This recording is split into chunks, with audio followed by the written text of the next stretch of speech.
Let me start this by saying that I am not a professional painter. I only do art for fun. Don't use this as like a this is the correct way to paint a vase tutorial. Just maybe there's something in it where you're like, oh, I didn't know that, or oh, that's a good idea.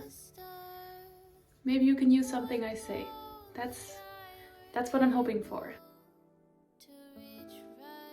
The colors. White and black, definitely, no matter what you're doing. For example, saying you want a blue vase, you'll need a few shades of blue or you mix it. But who has the time for that? And then I want you to accompany the vase with a few colors that aren't blue. And the way you choose these colors is just that they should be a little lighter and brighter for the highlights. And just for a little toning. Okay, so I began by doing a background, which is just the color you want for your background, added with a lot of water.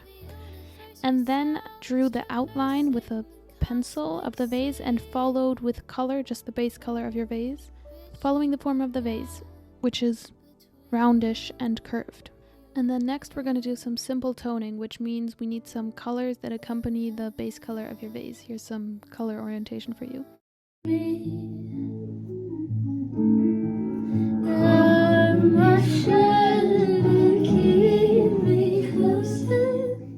And then you're going to start by going dark in the point furthest away from your light source. You have to choose before. And then in curves and niches, you want those dark spaces too. For me, it's left. You have your light source, and there you want, of course, the lighter side. And don't always use the same shades of blue or whatever. For example, I made the trunk of the vase a different blue than the bottom. Now another toning phase, which is just working with what we have already and making it even more, pop even more. As you can see, I'm just making the light blue pieces brighter and the darker pieces darker.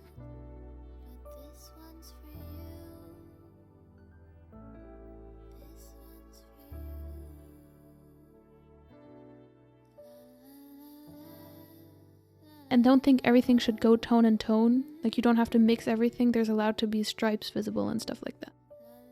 And in this step, just continue emphasizing where the light source is coming from, because this will allow it to be more round.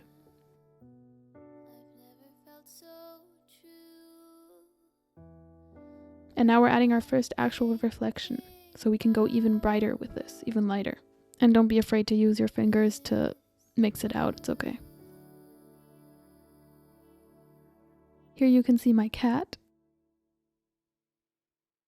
Okay, now we're actually going to work on the reflections. You just make those bright blue pieces, make them almost white. Or white even. Hello, Olivia.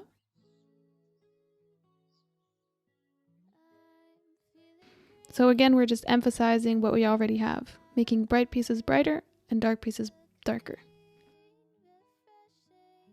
And now we can talk about the plants. I just colored them in green and I colored in the flowers white. And now you're going to want the grass pieces or flower pieces, whatever, further away to be darker and the ones that are nearer to you brighter.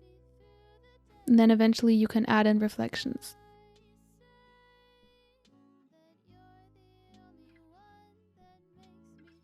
So this is what it looked like when I had the grass finished. And now we're working on the flowers, which is the same principle.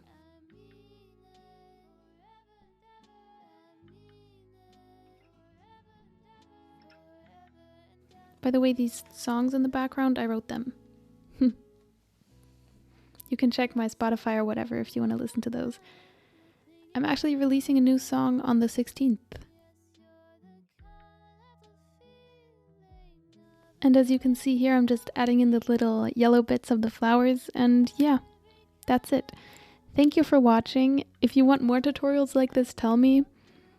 If you liked this, enjoyed it, whatever, tell me. If you have critique, anything you're like, oh, she could have low-key done that better, tell me. I'm happy for any advice of any sort. Yep. Thank you. Bye-bye.